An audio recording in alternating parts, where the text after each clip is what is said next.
you a fan or you knowledgeable of the artist that called Drake's music? Oh man. Yeah, as quiet as it's kept, I do listen to Drake. I can honestly say the first, like, I bought albums as a kid with like gift cards and stuff, but like the first albums I ever bought with like a 9 to 5 paycheck was Kendrick Lamar and Drake. So Damn. I've always been a fan of both their musics. They always been different in terms of sound. I gravitated more towards Kendrick because just the way he goes about lyricism and telling a story and creativity matters. But Drake for me has always been like a dude who can make like a really good song or some good records. The first time I ever heard him was in high school. I had a homie, he used to play this song called Uptown, and that was my introduction. So when I first heard him, he was rapping. So that's why I've always been like, kind of like, hey man, like, maybe he really does write it, who knows? But you're like, hey, you know what I'm saying? Who knows? But benefit of the doubt. Man. Benefit of the doubt. But when I came in, it wasn't best I ever had, or like, I forgot what other cold record he had back then. Like, Don't You Got a Man or something like that. Like, when he was in that bag, I was like, oh no, like I heard him rapping with Lil Wayne and Bun B. Like, what? So, I've always listened to his music. His stuff as of late has been like, so. But I knew how things could play out if he were to have taken it, like with the victory, so to speak. So I was like, depending on how this goes, fan base wise, if he's able to hit this in an angle of like having a club banger or having some witty bars that could be quoted, throughout history, he gonna take this because I've seen him do it numerous times before. But at the same time, I also seen him, take a loss to Pusha. So it was like, all right, this could go either or, and yeah, like it's sad because the records just don't age well, but at the time, a few of them was like, all right, man, like Family Matters. I think it was like the third section. I was like, okay, like this is cool. He had a couple bars in there that I was like, all right, that was witty. He caught him on that one. One thing I will say, this one thing I will like. I loved how Kendrick and Drake went back and forth with the Michael Jackson, Prince metaphors and bars. That was cold. Like that was one of I don't even think it's talked about enough because they were going crazy with those. The way they was just flipping. Can you recall them? Huh? Can you recall them? Okay, so and like that. Well, okay, we gotta go like even before like that. Okay. No, we gotta go. They forgot about that one. We gotta go to First Person Shooter. Oh. In First Person Shooter, Drake, he goes on this, kind of rant at the end where he's like, I'm Michael Jackson, beat it. He said about like several times on it too. Like he meant that.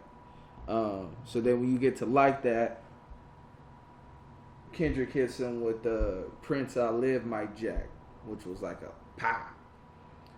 Then I believe he came out with Push Ups, Drake did. And then he had what's a prince to a king, he a son. So it's like, ooh, okay. So, kind of just going back and forth, like, okay, you trying to say like Prince I Live Mike Jack, but I'm the king. So it's like, okay. All right. Then I think like he may have had one in the Tupac record, the little AI shit. But I know by the time Euphoria comes out. That's when he had the All My Sons. What'd he say? I got all my sons with me, like Michael and Ben or something like that, or like Mike Ben or Joe Jack or something like that. But he basically said like I'm Joe Jackson, which was like a play on like I'm Michael's daddy, nigga. So like, bruh, like if you really want to play this shit, nigga, I'm the reason why that, you know, like if you know with that one. And I thought that was like okay, but just the, you know, I'm paraphrasing because they really went like crazy in these. Yo, you caught that bars. One like goddamn Johnny Bench. No, man, I'm the call Jerry Rice. Like I'm paraphrasing because I know I'm missing. No, I know you paraphrasing, but I kind of forgot that part. But they were shooting at each other, and it was just witty because they was like really trying to one up the like ape, like nigga, I'm Michael Jackson, like nigga, I'm out here like Prince, like no, nigga, I'm like, and it was just like. And see, the thing is, I want to give Drake credit on that, but I know he got a ghostwriter. So, and that, you know. So I'm kind of like his default. He got that New England Patriots asterisk. Hey, man. He got them gates. Yeah, he got the Spy Gate, the Drake Gate. You know what I'm saying? He got them gates, man. Dot Gate. Oh, Dot Gate didn't work. That operation. Oh, bruh. And that was, you know, and we still don't know what was, you know, it's very much up in the air, but I think the way Kendrick approached it, the way, because one thing I thought was masterful was how he set up Drake in the scenario of being like, because when Like That came out, I ain't gonna hold you, I was unspoiled. I had no idea this was happening. I just was listening. I was listening to a Future album, okay? Yeah. There's only 3 times in my life certain songs have literally threatened my life, okay? Nipsey Hussle, Check Me Out. All right. Shit. I was like, I thought I was about to get robbed. I was like, what the hell is happening? Okay, this song is crazy. What was that? Family Ties with him and Baby King. Because the way Kendrick came on that, I was like, he's spazzing while we tell this nigga to come outside. And then Like That. Because I had no idea that was happening. I played that Future album off the strength of one song, which was Type Shit. And I was like, oh, okay, that was cool. Let me play the album real quick. And then that happened, and I was like, oh, bro, it's about to go down. Shut it down. Now, going in, or coming out of the song, I thought it was a J. Cole diss. I was like, bro, he going crazy at J. Cole. What the hell's happening? My boy had to break it down. He's like, nah, bro, he was really going at Drake. Like, Cole took about maybe 2 or 3 shots, like, at most. But all that was for Drake. And I listened to it again. I was like, oh, shit, no, that was for Drake. And then Cole came out with his shit, which I thought was cool. There was a couple records on that Might Delete Later little EP that I really fuck with. And I felt like if you listened to those records before you got to 7 Minute Drill, you kind of already understood his stance. By the time you got to 7 Minute Drill, it was like, all right, I'm kind of just trying to like show my hand in this shit. But Looking Out, smartest nigga in fucking history of hip hop. Like that nigga was like, I'm cool. No parts. And at the time, I was like, bro, what the fuck, what's going on here? So, but fast forward, it was like, nah, like I even had to admit, like, salute, bro, you did your thing, like that. Yeah, I get it. I still think Cole is. Oh yeah, Cole. You know what I'm saying? You don't get on a song and think you're gonna do something and he just chews you out. Like Cole got gas, man. Yeah, and he's very underrated. Yeah, for someone that's in the upper echelon, like they be trying to snooze on dude, and I'm like, man. Yeah, bro. Like this situation happened and they tried to drag him through the mud, and it was like I said, you looked at it. Well, you're pretty sure that somebody probably had a talk like, "Hey, man, it ain't even about word on the street is Schoolboy Q got in his ear because they was at the Dreamville Fest at that time, and he was performing. Word in the street as he got in his ear was like, hey, bro, it ain't that type of like we rapping like how you think. Because I think what the thing about Cole is I think he's an honorable rapper. Like I'ma treat this like the sport of the bar for bar element of this. Like we gonna rap. I'm gonna get on the song and I'm gonna outgas you. And I think Drake and Kendrick were at the element of like, nah, this is war. Like I'm willing to crash out over this situation. At least Kendrick was. I think Drake underestimated the situation. Mm-hmm. So like he came in kind of like, oh, you out here doing that you know, I'm back rapping, and it was like, no, I'm pissed, and I'm coming at you this time, and I wish you would. I pray you would. I pray you would. I pray you would. That's what he was giving off. So like that verse was very much, I'm crashing out, bruh. Stop telling me to come outside. I said that on Family Topics. I was like, stop telling this man to come outside. Boy. He came out with like that. I was like, all right, bro. He warned y'all. He came off like that dude who's like that angry, like grandpa. Was like, get off my lawn. Like that's like get off my hip hop. Like that's how Kendrick be really coming off. Man. Like nigga, get off the shit. Like bruh, stop telling me to like stop it. So I appreciate Drake. I feel like he can.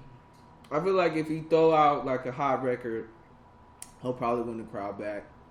You know, they fickle. So, it is what it is. I don't know, bro. If you take too long.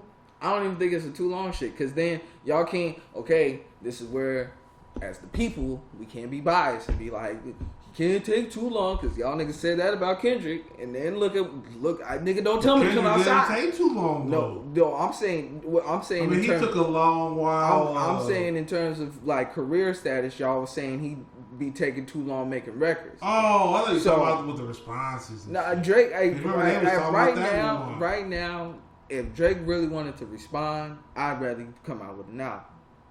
Don't come out here with no sidetrack, because it's like, hey, bro, we passed that.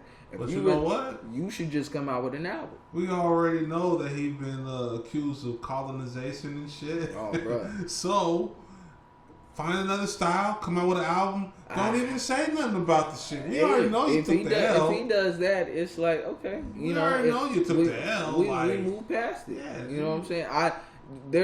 We're in the day and age now, and it's hard to be a one-hit wonder. Mm-hmm, mm-hmm. We're in the day and age now where it's like you get enough little steam about yourself. You get enough. They'll be overdosing. You get enough social media about yourself. You be cool. Yeah. You know what I'm saying? We have legends in the game now who shifted their careers, and you know they came out with one or two singles. So it is what it is. Yeah. So when did I get into hip hop?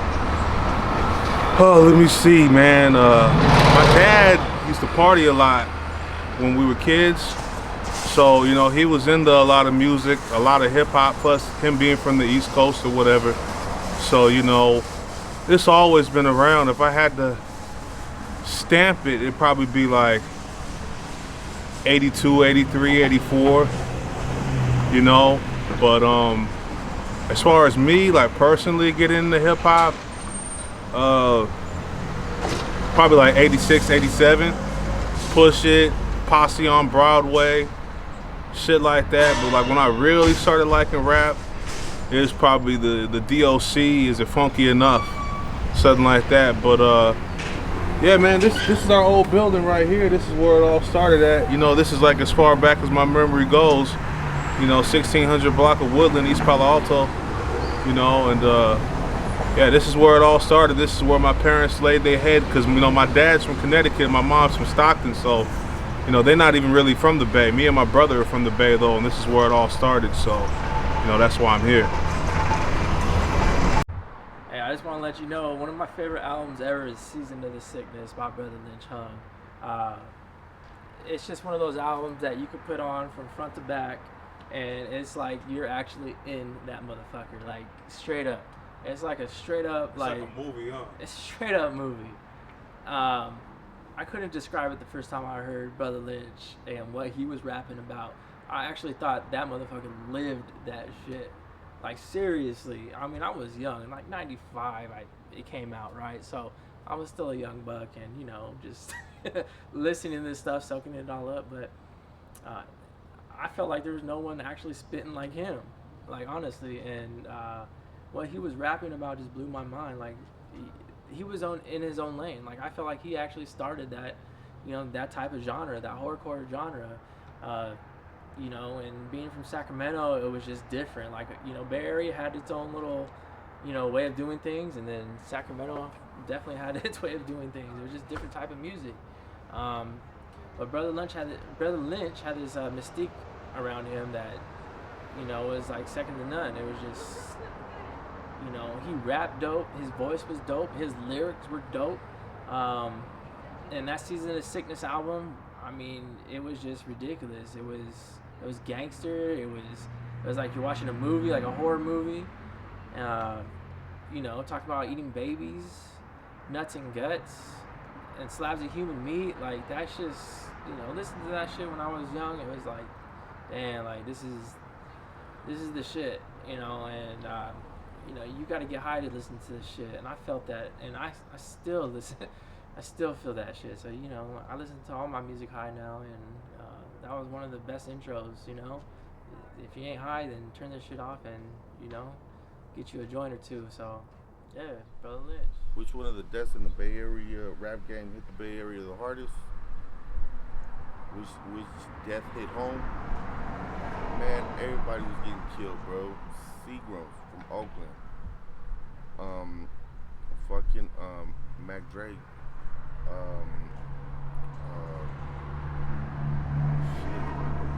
There was a lot of good up and coming rappers, man. That Jacka, he got killed.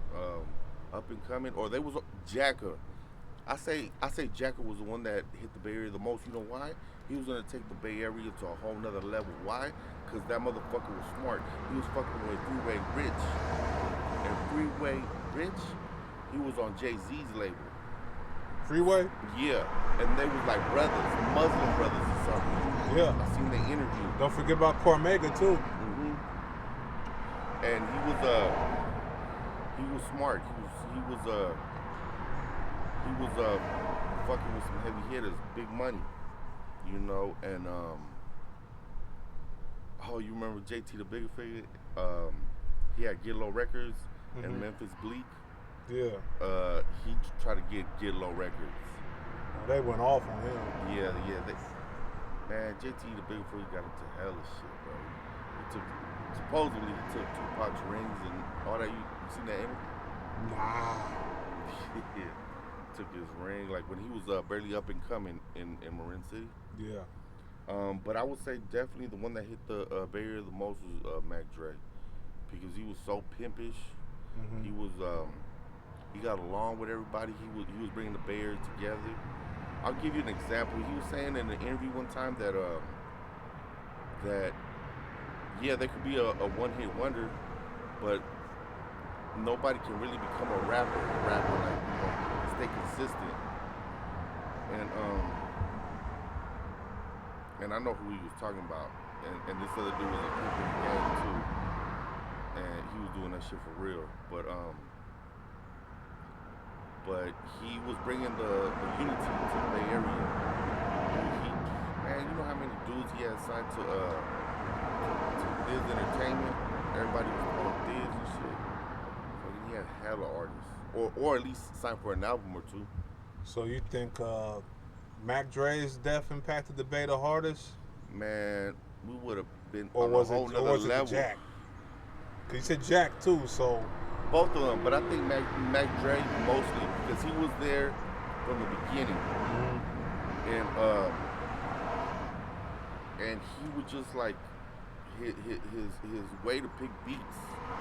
Shanteen, feeling myself. You know what I'm saying? Yeah. That shit was, you know what I'm saying, off the hook, bro. We was going to Frisco in October, bumping that shit. I'm like feeling myself, and then we're like at the stoplight, and motherfuckers, I'm in the building and I'm feeling myself, and then motherfuckers like feeling myself. You know what I'm saying? What is he doing? What does that mean? You know what I'm saying? And I'm like, oh shit. Now everybody know. But it was some fucking party music, some you know, have fun, enjoy your life type of shit. You know, like I enjoyed his style and all that shit.